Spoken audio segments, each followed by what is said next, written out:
Good job. Good practice run, guys. I thought that was real life, but okay. Hello, and thank you so much for being here with us today. You are watching the Intervene Show, and I am Arlena Trevina Jones. I have three very special guests, and I have a wonderful treat here for you. I have Dr. Croom, who is a veterinarian in our community. I have Emma as well as Kennedy. So, Mr. and Mrs. Croom, could you please introduce exactly what it is that you are doing for our community in your service? Okay, absolutely. So many things. My name is Dr. Turnera Croom, and I am a retired Army veterinarian that now lives in Kalamazoo and has a mobile veterinary service. You can find me at drcroom.com for appointments, but I do so much more, and that's one of the reasons why these kids are here too, because a big part of my mission with my business is to get the word out there to the kids about what veterinary medicine really is and what opportunities they have. A lot of people tend to think that it's just working in a small animal clinic, and I'm here to teach them that there's so much more to it, including Army Veterinarian. I had the opportunity to be an Army Veterinarian, which was amazing, coming right from Tuskegee Veterinary School, where I got my fine veterinary degree. Basically, I went right in, directly in from vet school, which sometimes you can go and do a residency just like human doctors, but I wound up going directly into the military. And one of the reasons why I joined the military instead of going right into small animal clinic was I had a visit by Colonel Nathaniel Powell, who was an Army veterinarian, and he was really a role model to me, a mentor to me, to teach me about the opportunities within the Army Veterinary Corps and what I could really do to give back to my country. It was great because it was actually a field that I was already in, and sometimes in the military you don't necessarily have the same job in the outside as you do on the inside, so it's so wonderful to be in a position where I could be a veterinarian in the Army as well as outside of the Army. So after going to Tuskegee, I went into the military. I was stationed at Travis Air Force Base, which is in Northern California. Beautiful part of our country. But I'm originally from Michigan, so I did eventually come back. You know, like we said earlier, the mitten always calls you back. That mitten state always calls you back. But I'm originally from Grand Rapids, like I said, and my parents, James and Gertrude Croom, still live there. Had a wonderful upbringing, and as a matter of fact, one of the reasons why I wanted to become a veterinarian was my father, James Croom. He was a science teacher. He always brought home all kinds of cool stuff like baby chicks and chameleons, and so that really sparked my interest in that. Plus, he always helped me with my science projects to make sure that, I mean, he didn't do them for me, you know, I did them myself, but he, you know, would facilitate, make sure I got there, make sure, I remember I had the leaf project, Michigan leaves, you know, and to go out to different parks and stuff and get the leaves and put them all in the book and tape them in there and, you know, research about them. So my dad is just the best as far as sparking that science interest in me. So ladies, did either of you have any questions for me yet? Do you have any pets of your own? I do have, actually that's an interesting and very good question, because most veterinarians have a whole menagerie at home, meaning 3 dogs, 2 cats, a ferret, a monkey, a parrot, and that's what I'm used to with a lot of my colleagues. But right now, I'm actually in a position where since I have a mobile veterinary service, I'm not home a lot. And so one thing I teach people is about choosing the right pet for you if it's even the right time for you. So for me to have a pet now that's at home and I have to keep like rushing home to, you know, let them out and walk or something like that, then that wouldn't be responsible on my part. Yeah. So that's why I don't have any right now. But in the future, I may be having a contest to have the people who follow me in my network help me choose the right pet for me. So I'm looking forward to that. Yes, Emma. You have a question? I forgot it. Okay, that's okay. So like I said before, now I'm a mobile veterinarian, and that's a lot of fun because I get to go right to people's homes And instead of them having to come out, especially if their dog is sick or is a little older sometimes and they're like painful and it's hard to walk, I have the perfect solution for that. I can come right to their home where they're more comfortable anyway. So that's another thing that I do with the mobile service. Yeah. Did you? Growing up, did you have like any other dream jobs that you wanted to have instead of being a vet? Man, no. No, I never wanted to be anything other than a veterinarian, and actually my dad will attest to that. Since I was about 7, maybe even younger, I wanted to be a vet, and I never changed. Now that's not to say that there's anything wrong with changing your mind as a young person growing up. You know, you might want to be a veterinarian one week, a fire person the next week, and there's nothing wrong with checking out the different fields. But that's one of the reasons why I have a program that I created recently called the Future Vet Program, and where I introduce kids to the field and let them know like what's the real deal with veterinary medicine. Yes. Do you travel a lot for animals, or? I do travel. I do have a certain radius that I go. I'm not gonna, like, somebody calls me in California like, hey, can you come out? I probably wouldn't be able to make it all the way to California, but I do focus on Southwest Michigan. So that encompasses all the way to Grand Rapids, Battle Creek, and then in the middle is Kalamazoo, which is where I live. So I do travel quite a ways, and sometimes I travel a little farther if they really need something special, like especially if animal is not doing very well and I need to go a little farther. Yeah. What kind of pet do you usually get in your office? Well, my veterinary office is your home. That's part of my little slogan, my vet clinic is your home, because people don't come to me and I don't have a traditional office like that. I wind up coming out to them, and mostly I see cats and dogs, but recently I have started seeing horses, goats, and other farm animals. As a matter of fact, I've got some items here on the table that, you probably don't know what these are, do you? Like, No. Any idea what these are? These are some of the medicines that you would give to goats. When you go out to the farm, you kind of got to give it to them, directly in their mouth, and you kind of got to decide how much. It's selenium, vitamin E, and also colostrum, which is something that newborn goats need, especially if their mom isn't having milk or something happened with the mom. So that's something that I would go out to the farm and use on them. To stay healthy and stuff? To stay healthy, yeah. Selenium in different species need different things, so yeah. And since different species need different things, that's one of the reasons why we veterinarians are like, we always say things like, we had to work harder to get through vet school than medical doctors, because, and we love you medical doctors, we just joke with you, but just because we had to learn a variety of species, human doctors only have to learn one species, the human, and we have to know like the normal temperatures for the cow. Could you grab that for me very carefully? Oh, yes, Emma. Cow? Yes. Chair there. Yeah, the cow.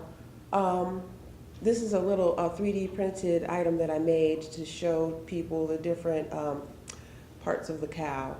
And, okay, we'll just set that right there. When you say parts of the cow, are you talking like the prime? Like Yes. The hamburger? Yes. Yes, chuck, Okay. tenderloin, Gotcha. short loin, because a lot of times, people don't necessarily know where those parts really are. And would you be able to get that one very carefully? Yes, the pig. They don't really know where the parts are, and so really I could potentially market these to a chef, Okay. or veterinary students, or just classrooms, where they can teach this kind of thing. And like for instance, who knew the Boston butt was right there? And I mean, Boston? the Boston butt, yeah. You can How's go right Boston into the butt store. right there? You would think, right? Where the So, ham is. so that's interesting. That's one of the things. Actually, these are 3D printed, Okay. and the funny thing is, my company is called Steadfast International LLC, And when I first started Steadfast, it was actually a 3D printing company. I was working as a veterinarian at that time for the USDA, but I was starting something on the side, and that's me being an entrepreneur. I don't consider myself to just be a veterinarian. I'm a veterinary entrepreneur. And so even while I had a full-time job, working for someone else, working for the government, I started 3D printing because that's the creative side of my mind. And you don't want to, just because you're smart and learn a lot of facts, and to be a doctor, I still have this creative side that wants to, make colorful things. And so that's why I started doing this. I wanted to market these as veterinary educational tools. Okay. And the name of my website for the 3D printing is Vets in 3D. And the reason it's Vets in 3D, VETS, is taking into account that I'm a veterinarian and a veteran. So that was very important to me. Also, on the veteran side of things, my company Steadfast is certified as a service-disabled veteran-owned business. Okay. So that's a certification that it's really important. Other organizations look for when hiring companies, not whether you're veteran-owned or minority-owned or something like that. I really focus on the veteran-owned business, and I also have a little discount for my fellow veterans when I do for the mobile service. Okay. So that's really, really great.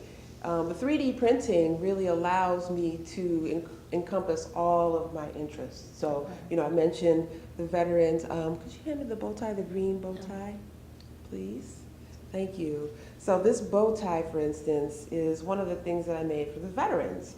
I actually started going up to the VA hospital in Battle Creek. I took my 3D printer up there with me and gave some of my fellow vets a chance to see the 3D printer up close.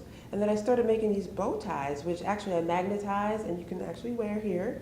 And this shows the Army insignia along with, it says veteran on each side.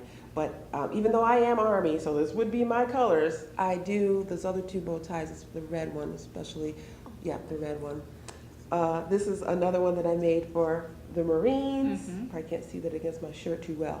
You hold on to that one, please, thank you. And then this one here is one that I had made for my company, Vets in 3D, for the department. And actually, Vets in 3D is just a division of Steadfast. So it's the 3D printing side of Steadfast. So I have a lot of fun with that. If you could put those over there, thank you, ladies. And so in addition to that, I mentioned the veterinary educational tools. The little frog here is something that I love to use in my future vet presentations. Some of those I go to schools, sometimes I'll go to libraries, even daycares. These are actually great for the younger kids because the frog is printed out. Even though you don't see the organs right now, the organs are also printed as well. That's okay. The kids love, even when I put this out on the table, that was the first thing that Kennedy and Emma went for. They're like, what is this? Is this, And this was made with a flexible filament. So on the 3D printer. So there you go. Thank you very much. So, did you have any other questions that you think of? Yeah, tell me kind of your experience with being a veterinarian in the military, like how that kind of may have been different from some other traditional careers in veterinary medicine. Okay. Yeah, well, after Colonel Powell snagged me and got me in there, I was able to choose to go to Travis Air Force Base, which I mentioned. I was stationed there. So I was able to choose that location on my first, duty, as my first duty station. And one of the main differences with that is that I get to travel instead of just being, in my opinion, cooped up in a veterinary clinic. Okay. But a lot of veterinarians do go to vet school and want to be in that clinic. So, I mean, I say cooped up, but that's a great place to be cooped up if you're going to be somewhere. You're helping animals, you're helping owners, and it's a great thing. But I just had a little, free spirit, and I wanted to do the veterinary thing while still being a little more free and traveling. So chose to go to Northern California and work with pigs and ferrets, which a lot of people are like, pigs and ferrets? Like, I thought you worked with military working dogs. And they're, and we do. But there was another vet on base that worked with the military working dogs. whereas I worked with pigs. Pigs are very similar to humans, and their organ systems are very similar to human too. So we would basically train the human doctors. They would come down from the main hospital and work on the pigs, do surgery and various other techniques so that they could practice. So that when they went overseas, they weren't just doing it for the first time on their comrade who may be injured, and then they've already had work on the pig before they left to go overseas. And then the ferrets, you guys like ferrets, right? Yes, Yeah. I love ferrets. Okay, well they're a little smelly too. They've got those glands. But the ferrets were used so that the pediatric residents or the doctors that work with kids and babies could practice putting in a breathing tube. Okay. So it was a lot of training and research versus just working in a clinic on the base. But there was another vet on the base who did that, and so she got a chance to work with the pets of the soldiers that lived on the base. So, yes. It's true that they recently have been able to do heart transplants from a pig to a human and are able to be successful. So this was kind of going at where you were speaking about the similarities of our organs to Yeah. be able to do that. Absolutely, they are able to do a lot of that. Pigs are used in so much medical, stents and, part of, like you said, hearts, transplant hearts. If you can't find a human heart, the pig heart is going to be the next best one to actually work correctly in the human body. So you're right, but just all kinds of things that are used in the human body are from pigs, like including partially some vaccines and different things that we get, when we're babies, come from like animals like pigs and chickens. Yeah, so it's kind of weird, but yeah, a lot of times the Army and the military is one of the first ones to do that type of research, and then you see it like years later, and you're like, okay, I saw that, years ago, and now it's just coming to light. But yeah, it was a good way to cut my teeth as a veterinarian, definitely, working there. What made you decide to go, once you retired from the military, to kind of decide to do the mobile vet clinic? Like, what gave you that idea? Well, mobile veterinarians have been around for a while, Okay. and so it's not new, but it is new to a lot of people, which, I don't mind introducing it to people, that's for sure, because that's great for my business. But I think, basically, I worked for the USDA, the Department of Agriculture, for about the last 10 years, so I was in, like, the corporate world, and I did get to work with animals, but not so directly, so it was kind of like it was a place where cows came in. They came in and they went back out, or they didn't go back out. They became the chops, the fries. They became, hamburger. the parts that we were talking about earlier, that's just what's The happened. sirloin. Sorry, Lord. Forgive me with that. We pray before you. Right. Thank you. But, Delicious. yeah, so it was kind of like I was up on a catwalk. I was up on this, in this huge barn, up on this catwalk. So I was over top of the cattle. And I could see them walking in, and basically I would be watching to make sure the cattle were healthy. Because there's some things that you can tell by the animal when they're, still alive, that they're, okay, he's sick, he looks like he might have, pneumonia, he's coughing. And so those were some of the things that I would look for to say, okay, we got to take that out of the system. Okay. So then I did that, and then it was 10 years, and I was just antsy. I'm an entrepreneur, and I had that entrepreneurial spirit. It was busting out of me. Okay. And so after that many years, that's basically why I decided to take the plunge and start working for myself. And I've never looked back. Never looked back. Being a mobile veterinarian is a lot of fun. I get to get outside in the fresh air, and not, like I said, be cooped up in a building all the time. And I also get to work with youth like you guys, because I've occasionally had students like you come along with me for ride-alongs, and I've started trying to incorporate that more into my business too, starting here in Kalamazoo and reaching even farther out to wherever I'm doing my appointments and having a student meet me there. Recently I had a young lady, she was a senior, I believe, at Lloyd Norrix, and she went along with me to do like a rabies shot certificate and all that stuff. We went to the home, and what was really important was to teach her how to deal with going inside people's homes, you know, and you're meeting the pet for the first time. Sometimes the dog is like, hey, this is my house, you know, what are you doing here? And then they might also smell other dogs on you, you know, from before, and you're like trying to just show them that you're not nervous about them, because dogs can always tell when you're a little nervous. So I always walk in like, you know, back straight, like, let's do this. And so that's one of the things about being a mobile vet, you know, not really kind of knowing what to expect, but I'll take it. I'll take it.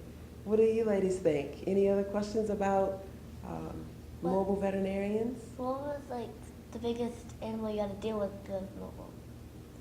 Oh, the biggest? Or like, so far, an alpaca, which I think you saw earlier when we were just setting up here. You thought it was a llama. You said llama. It was actually an alpaca, and I had an alpaca come out to my my Dr. Croom live animal event. I like to throw those once in a while in the community so that the kids can come right out, and I'll have some live animals, and I talk to them about veterinary medicine. And so I had the alpaca to come out, so furry and soft, and all the kids just wanted to just get into the fur and play around. So that was probably my biggest one. There's the alpaca right there. Bill is on it, huh? Yeah, actually, he can show some of the other pictures of, you know, some of your journeys, Okay. and you can kind of talk us through what we're Okay. seeing. So Yeah. whose alpaca is that, or was that? Yeah, that was I can't remember the owner's name right now, but she was very kind to let me to use her alpaca. This photo here, okay, yes, the alpaca, isn't she beautiful?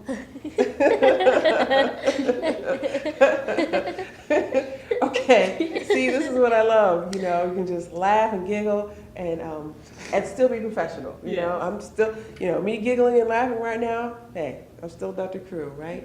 So anyway, what were we going to say? Okay, so this here is showing me and Bailey with one of my holistic products that I carry with me. This is a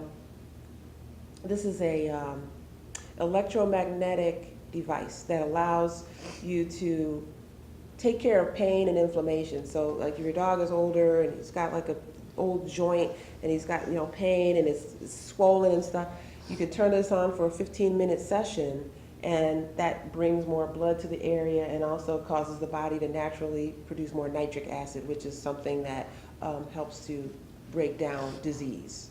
So this is something that I do offer with my mobile veterinary service sessions, and it's because I am a holistic veterinarian, and this is one of the things that's very important about Dr. Croom mobile veterinary services, that I am holistic, and basically that means I'm going to try any natural path instead of trying the antibiotics and the steroids first. Now, we do have the antibiotics and steroids if we need to. Okay, like for instance, if there was a dog with really bad teeth, like all this tartar and you know, maybe one of the teeth was loose and came out, we would want to give antibiotics there, because bacteria in the mouth goes easily into the gums and can get through the whole bloodstream and cause the whole animal to get sick just from something here. So there are some things that even as a holistic vet, you know, you wouldn't just say, I never use antibiotics, you know, I don't say that. But we do want to check out what we can do first. And another one of the things that I use is CBD. So I have these dog treats that are made with CBD, which is cannabidiol, part of a hemp plant.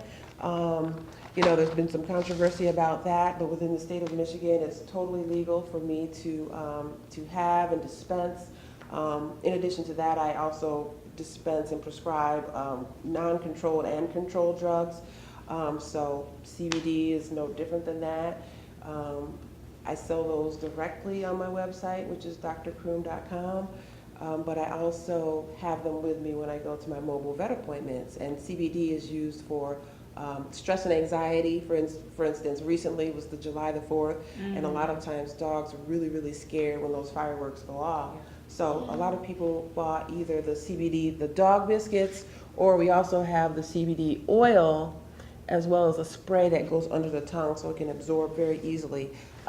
if you ladies didn't know, under the tongue. You never really look under there, but if you look under there, you're like, oh, these veins, and it's just like, Yeah. oh God, what's going on under there? That's why it's one of the best places for absorption of medicines. So especially if it's a water-based, like my little spray here, you spray it right under the dog's tongue. It's going to absorb almost immediately so that they can start feeling the effects and relaxing. It will calm them down a little bit from the fireworks, or again with that pain and inflammation we talked about, it can also help with that. So sometimes my clients may say, Dr. Croom, could you come over? I need a 15-minute session with the PEMF, with the therapy device, and then also I'd like to purchase a bag of the dog treats, and that's maybe what the whole appointment would be. So I really love having a holistic focus to my business. And your grassroots with this process, can you kind of talk to us about the idea and your goals with it? Absolutely. I mean, when you say grassroots, specifically about the CBD, there has been, I won't say controversy around it, but more so the government has kind of made laws and then changed them, and it's ever changing, which is why right now I can't really say, what the law is. I know that I, as a doctor, can prescribe these products, but for non-physicians, it might be a little more different because they change the rules sometimes as far as CBD, as to whether it's controlled or not. We know that it's not controlled, and but sometimes the government, and I've worked for the government and I'm a veteran, but I can still say that sometimes the government, does different things for its benefit that kind of entrepreneurs have to kind of take the brunt of the action. Okay. So people who maybe are out there who were selling CBD before, maybe had to stop selling it for a minute because the government maybe said, okay, it's illegal for a minute. But it's not illegal for me, so you can get it if you need it for your pet at drcroom.com. And why did you decide to go through it as a holistic option versus doing just the pharmaceuticals or just that, the medication side of it? Why did you find that may be a benefit to the community and our pets? Well, I mean, just like humans, because I mean, humans and pets, our body systems are very similar, and so just like with humans, if you have an injury, a serious injury, and the doctor gives you an opioid or a narcotic, you run the risk of becoming addicted to the narcotic just from you trying to ease your own pain. Yeah. And it happens to a lot of people. It happened years before, and it really continues to happen. So any chance you get to help out the community with a product that is non-habit forming, like CBD, then I feel like it's very important for me to give access. Like you said, especially within our own community, the African American community, I want to make sure too that there's access for their pets. Okay. Yeah, very important to me. Also, on the holistic side of things, I've created some of my own products in the kitchen. Okay. There's one product that I made, which actually I don't have right now because I sold the last bottle, which is great as an entrepreneur, but it's a calendula oil, and it's made from an herb called calendula, which is good for any skin problems. So like dogs, a lot of times, especially that after they swim, they get something called hot spots, Okay. where their skin gets really moist and weepy, and sometimes the hair goes away in that area and they're scratching and itching, and it's a continuous cycle. So I made a calendula oil right in my own kitchen for them that I can, put my label on. As an entrepreneur, I love having my own label. Is that the product that you showed me yesterday? I don't think so. Okay. I don't think so. I don't think I had that one with me yesterday. And I was looking for it today, and I was like, sold the last bottle. Okay. But that's really not a bad thing. I need to go whip up another batch. But it's just an herb. So you can, instead of, again, going with the antibiotic salve or something like that, or giving an oral antibiotic, you can try topical first and try it with something that's all natural, like calendula. And again, I sell that as well on my website. I have a little store in there. So. And we can show your information, your website. Yes.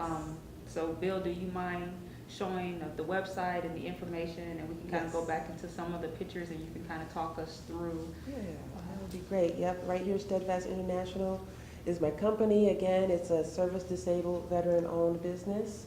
I am available for not only mobile veterinary service, but I do presentations for schools, libraries, students of all ages to teach them about the veterinary field. That's my Future Vet program. And I have a lot of fun with it. I have a lot of fun with not being boxed into just one thing. Oh, you're a veterinarian, you must work in a clinic. No, I'm in schools, I'm in libraries, I'm in pet supply stores. Actually, the Future Vet program was created to be in pet supply stores. And I felt like that would be a great place because it's a public location, you know, so I can share when people's kids come in, you know, it's a shared liability as far as business-wise, you know. Pet supply store is a nice public location, which allows me to have parents be able to drop their kids off, or they could stay, you know, in the store. But it gives options for that. And the pet supply store, I'm sure you can imagine, girls, is a wonderful place to talk about veterinary medicine because there's something on every single aisle that we can discuss. When was the last time you went to a pet supply store? 2 weeks ago. 2 weeks ago. What did you get? What were you looking for? I was looking for a pet. An actual pet? Okay. And some medicine for it to see like medicine that will help pets grow or like keep them healthy. Okay, so like some vitamins or maybe some probiotics. Probiotics are really important these days. What about you, Kennedy? Have you been in a pet supply store recently anytime? Maybe like Tuesday we went. Yeah. I went for my rabbit.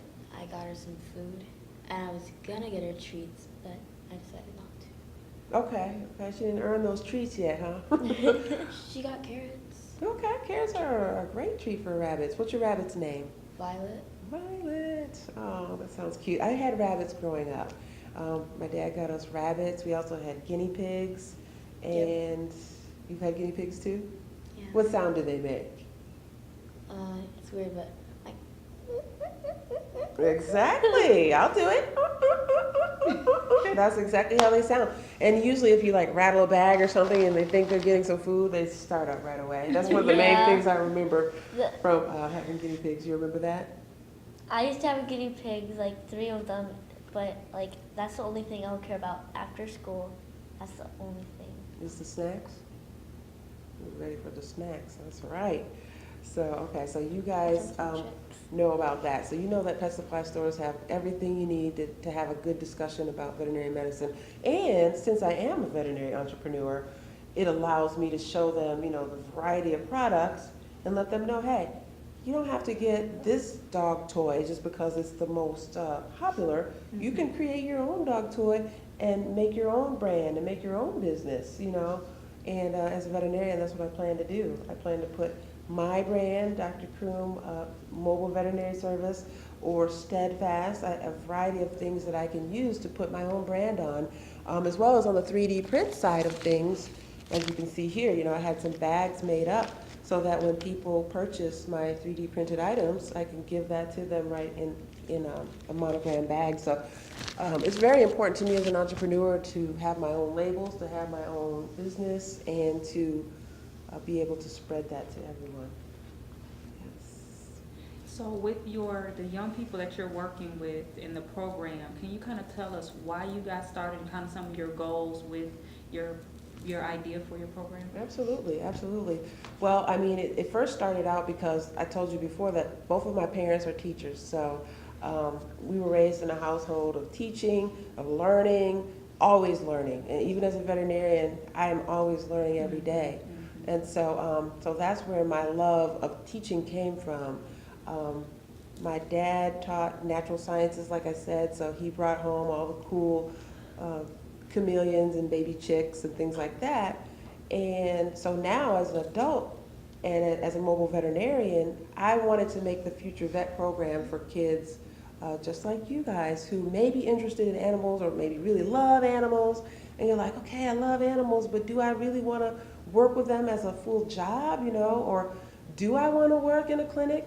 So then you come to my Future Vet program in the pet supply store and I teach you about the 20 or more other ways that you can be a veterinarian, or that you could potentially work with animals but not necessarily be a veterinarian. Okay. And so that's really important to me too, because everybody's not made for every job. And so even though you might love animals, you may not want to do the 4 years of undergrad and 4 years of veterinary school. You may just want to do 4 years of undergrad and then maybe start a business, let's say start a grooming business. You may because a groomer might get more hands-on with dogs than maybe even a veterinarian might. So you say, okay, I may not want to do veterinary medicine, but I want to be a groomer, or I want to be a veterinary technician.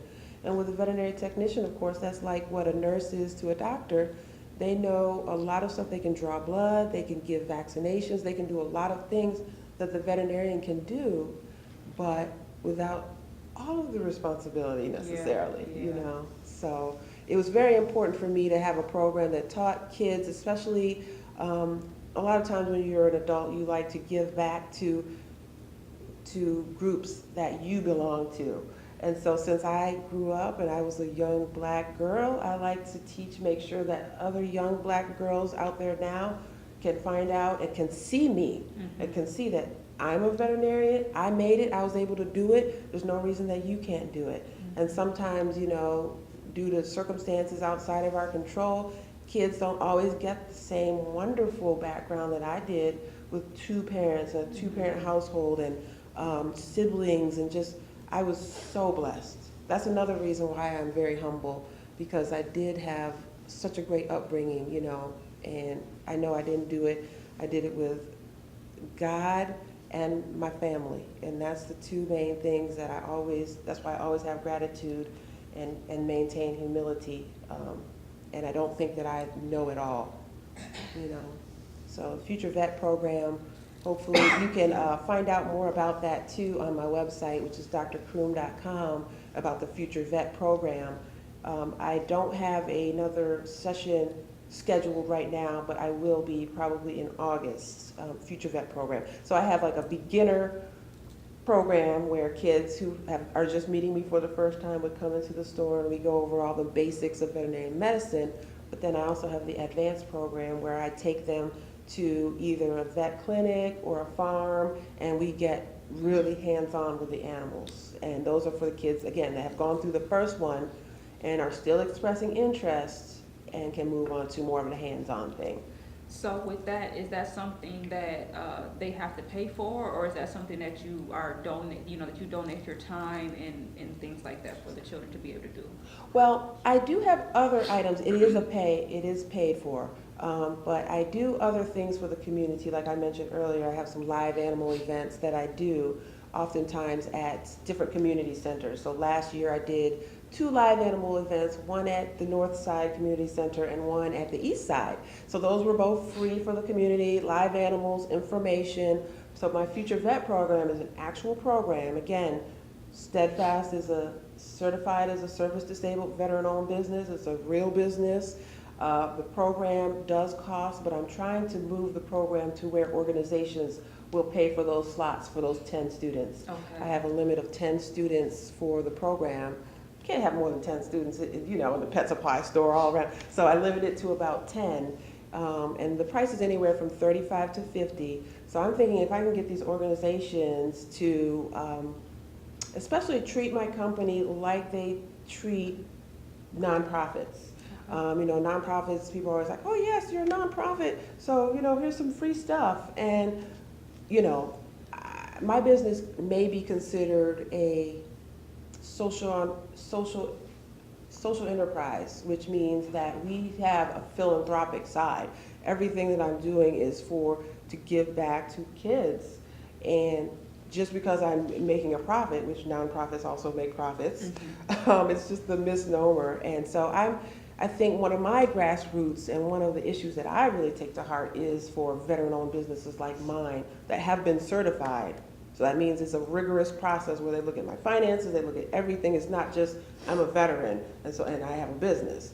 This is totally different. And so I'm working on that so that organizations will see me as legitimate and will pay for those groups of kids to go. So it could be a church that maybe pays for a group of 10, or it could be a foundation here in town that pays for a group of 10, and that can that wouldn't be a donation. Well, it would probably be seen as a donation, but no, it wouldn't be able to be seen as a donation because I'm not a nonprofit. And so that's why sometimes organizations do focus on nonprofits, because they can do the write-off. But if their mission is similar to Steadfast's mission, which is to teach career options to kids, by a veteran, by a female veterinarian, why not do that? Why not stand behind something like that, even though I'm not a nonprofit? So I feel very strongly about that, if you couldn't tell. I also know that as we had an opportunity to talk, your mission for the being a vet and your works that you are doing and the advocacy that you're doing for that as well. Can we talk about that too? Yes, even as far as veteran? Yeah, as far as your veteran side. Yes, absolutely. Like I said, I always have a 10% discount for my fellow veterans every day. You make an appointment at drcroom.com, you're going to get your 10% off if we wind up having the appointment. But it's really important to me because, again, being a disabled veteran, I know what it means to not have access to everything. And so if a veteran, someone who served and given their time for their country, can't get out of the house, maybe they have a pet and they can't leave the house, so what, their pet shouldn't get great veterinary care? No, I come to them. And so my veteran family is definitely one of the main reasons why I decided to do the mobile side of things, because I can get to them and they can have access to the same excellent care that I provide right there in the house. And then it's always so great to meeting fellow veterans, because there's always stories exchanged, you know, like no two veterans are the same. You know, had so many experiences, and I gain a lot of knowledge speaking to my fellow veterans, especially my elders. Yeah, and so and that kind of leads into, so not only veterans, but also just the elderly population. It's very important that I focus on them, because a lot of them are pet owners. Once their kids grow up, you know, and are out of the house, sometimes pets are the only thing that really keep them like having that family atmosphere. And nowadays, pets are part of the family. They really, really are. So you have a, you know, an older person with sometimes with an older pet too, and so I'm over there making sure that they get all the care, taking my CBD products so that they can work those joints and everything. And like I said, the therapy that I can take, this is actually can be used on humans as well. So, you know, if you had like say an elbow problem, you could, you know, lay this right on and you could have a session of therapy, you know. So this is something that, you know, they could hire me to come to the house to do, or they could purchase this directly from me at a discount. Okay. So, yeah, so veterans and seniors that's my go-to population. I really feel like they deserve to be not overlooked. Yeah. So I'm the one for that. Did you make that? Which one, this? Yeah. No, this actually came from a company that makes those, and they sell them directly to veterinarians to provide care for their patients. Oh, Yeah, so it's really helpful. it really is helpful. It really is. There's some other tools over here, tools of the trade. I wanted to see if the young ladies knew what these are. So, any idea, ladies, what this is? Not at all. I'll let you read what it says. It says universal Some kind of Animal Antidote gel. antidote gel. Antidote. Do you know what that means? gel. No. Like medicine? It's like a healthy medicine that you could take. Sounds good. Look, this is how I am at my program too. I tell you, I get the kids engaged. They are not going to just be standing there. I usually have prizes too, because since I have the 3D printing, that's another way that I incorporate that in. I will usually have prizes. I'm asking questions. I'm giving them some information, making it interactive, making it fun. But I'm going to ask you some questions here in a minute, and if you know, that means you're listening and paying attention, which is something that any teacher likes in the classroom, right? Yes. So antidote, when you think of that, you want to think poison. It's against poison. So an animal that there's a common inside most garages is something that dogs really like, animals really like. Any idea what that is? That's actually a poison, but it's found in most garages. Rust. That is found in most garages, but not that one. Mm-hmm. It's a liquid that they sometimes find and they Gas? drink it, and it's Oh. sweet. It's not gas. Any idea? What about our fine hosts? It's antifreeze. Antifreeze. That's the Oh. stuff that you can put in the car. It's usually blue or it could be different colors, and it's sweet. It's sweet. It's of course I don't remember what the exact name is for it, but it's sweet. Dogs lick it up, and they immediately become sick, and they're like, oh my gosh, my dog drank this antifreeze. I come over with this, I squeeze this out into the dog's system. This binds to whatever's in the system so that it can come back out and so the dog, we want it to come back out once we've given it. So that's the universal antidote. That can be used on any species of animal, so not just dog, okay? We have another tool here. Who knows what this tool is? To look in your ear and your eyes. Yes, all right. So this is an otoscope, and you could just turn this on just like this, and then, okay, we won't do that, but yes, you could look in a dog's ears. A lot of times they really hate their ears to be looked at or touched or anything. So again, that's why it's very important to have an assistant or a veterinary technician or an animal handler. And again, those are other categories of ways that you could work with animals without necessarily being a veterinarian, but very important to the veterinarian. Because if you're holding on to this animal and you're, looking at his ear or maybe cleaning its ears or something like that, and it's like, you don't want it to reach around and bite you or something like that. So the animal handler has to have a good hold on the animal so that they don't get hurt and you don't get hurt. And so it doesn't run away. And so it doesn't run away. Especially important for cats. Yeah. Yes. So, yeah. Do you ever work with like other kind of like, not really facilities, but different organizations or like shelters or pounds? Like maybe the SPCA? Mm-hmm. Yes, very good question, Kennedy. I have worked for the Humane Society right here in Kalamazoo. The Humane Society where they do spays and neuters for pets, especially ones that have been adopted or rescued. You want to make sure. Do you guys know what spay and neuter is? Yes. What is a spay? For a girl. Exactly. A spay is for a girl and a neuter is for the boy. So they have low-cost spays and neuters for the kids. For the kids. Well, for the kids, for the puppies and the kittens. The baby animal. For the babies. Yes. Yeah. A lot of times they are pretty young though when they do the spays and neuters. They want to make sure that they cannot have more babies, more puppies and kittens later. So they want to remove that, and that's very important. Remember, always in The Price is Right, was it Yeah. Bob Barker who's always like, Remember to spay and neuter your cat. Exactly. Yep. So that's really important because a lot of stray animals around.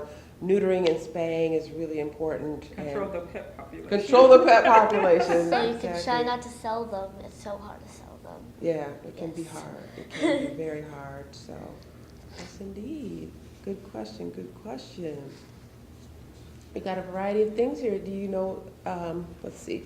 I've got one more thing here that I can show you. Now, I'm not about to put this on. I think Would I know one of what you that like to do that and Put it show, if you like? You could Okay, like, do a little. okay. Okay. Yep. No, put it right on your forehead I'm trying there. to get my hair out. I know. I'm trying to get my hair out. Okay. So you wore it as a headband. Perfect. Well, yeah, not kind of. So yeah, so basically what you're doing is, we have this little light here. If you can see that, yep. So you can see Emma's wearing the headlamp. Very important in veterinary medicine to be able to look into those ears when you're, yes, there's a little light here, but some people's houses are kind of dark, and so you need extra light. So this is the headlamp. These are some of the tools that you really need as a veterinarian, as a mobile vet going into people's homes. You never know what to expect, so you want to be ready, right? All right. Thank you. Thank you for showing that and being a Vanna. Whoa. Whoa, Okay. okay. Don't There want you to go. fall. We don't want to lose you. No, we don't. So, so I showed you earlier, especially as far as being an entrepreneur, having your logo on things. This is more for the 3D print side, but I also have a little swag for you ladies that have my logo on them for Dr. Croom Mobile Veterinary Service. I get one too. And Thank I did one you. more thing. Would it be okay if I just went and grabbed it real quick? Sure. Or do you want me to get it since I'm closer to the outside? I probably don't That know what black, to do. that black portfolio there. Thank you. Yes, so I've got a little something in here that I want to show the ladies, and something really exciting that I've done that I'm pretty proud of, I will say. We've got. So this is a coloring book that I created or had created to show kids, not only what I mentioned before, that there's such thing as a black female veterinarian, but also that there are different specialties within veterinary medicine. So, excuse me. So this is showing how I was young and caught turtles going across the street. And that was part of how I started learning how to love becoming a veterinarian. But I also show the time in the military, large animal veterinarians. So depending on what type of animals you maybe want to work with, wildlife veterinarian. So sometimes people will ask like, oh, I don't like snakes. Can I still be a veterinarian? I'm like, absolutely you can. And so this coloring book is also found on my website. You can find it on drcroom.com. But you can also find it at vetsin3d.com. So this is my coloring book that the kids love. Can Thank we you. see more of your pictures and kind of your Bill? Can we see some more of the pictures? I see that we are kind of getting close on our time, and I Yes. don't want us to miss out on some of those lovely. So tell us about. Okay, so this picture here is showing one of my 3D printed items. I started making what's called PEX cards, which are for the blind and low vision students. Okay. You can feel, that you can feel they can communicate with us and let them know what they want to do. So Zahari here, he was my first person that I made these PEX cards for with my 3D printer, and so they were right on his belt loop, and he was able to tell his mother, ready to get in the car, ready to, restroom, or I want to run, and so that's one of the things I do also with the 3D printing. I mean, there's so many things that I do, I can't really even talk about them all sometimes, but yes, that was the 3D printed cards. Here we have myself and my niece, Gabrielle. She came to one of my live animal events that I mentioned. That was at the NACD, the North Side. And she was just looking up at me like, Aunt Turnera, you're doing a great job. And sometimes you need that from the kids, Like, this is just showing me again in this uniform here. I think, I'm not sure if that top button was buttoned, but, this is that same uniform, and I just wanted to show the kids, what the uniform was when I was active duty. This here was one of the young ladies who volunteered at the live animal show. She volunteered to show how it was in the surgery suite, how it is. You have to put on your surgery cap, your mask. You want to make sure you're not contaminating the patient that's down there on the table. And you have to also unpack your tools a certain way. You can't just be like totally over them and getting debris and stuff. You have to open them correctly so that you keep everything sanitary. This was our cat, Chad. I was showing the kids how to weigh the cat, and that little excited boy in the middle is my nephew, who's the twin brother to Gabrielle, who you saw earlier. This is Gabriel. But all the kids were enjoying that. I was also showing them how to scruff a cat. The correct way to pick up a cat by the scruff of his neck, which is how the mom usually picks up the cat. So it's not like It doesn't hurt. it doesn't hurt, exactly. Yeah. So here again, I'm using the therapeutic pulsed electromagnetic therapy on the dog. Again, you can hire me with my mobile veterinary service to come out that treats pain and inflammation in the joint areas. The alpaca. The kids love the alpaca. It's definitely part of the llama family, but I brought Jen Schulten. She is the owner of the alpaca farm up north in Michigan, and she was kind enough to let me use her alpaca for that event. This was where I did a 3D printing presentation, and as you can see, the kids in the audience were participating. They knew. You see that face? That's the face my mother used to have in the classroom, I think. I was like, I look just like my mom. I look like Gert right there. So that was that face like, who knows that answer? So, and this was my recent headshot that I've been using as I approach these different organizations, in town. I want to make sure I put my best foot forward so they know who I am, know that I love my locks. Yes. And that's another wonderful thing about being able to work for yourself. And, unfortunately, there's controversy sometimes around natural hair and locks, and I abhor that. So I get around that by working for myself and advocating for natural hair. So, again, in the vet clinic, that was the Vets in 3D Veterinary Clinic there. Your cat And was very Chad, happy. yes, Chad was like, get me out of It here. looks like California. It does.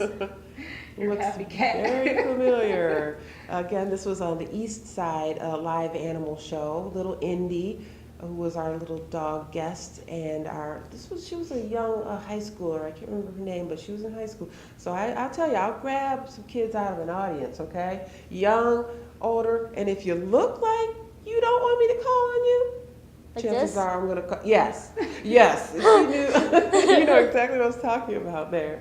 So here's a photo, also at NACD, just showing them this dog. Raw is his name, and he was his owner was able to keep him under control and just show he's a massive dog, and you have to be able to have control of your dog out in public. And I was just showing the kids about that. And this is my beautiful daughter Imani.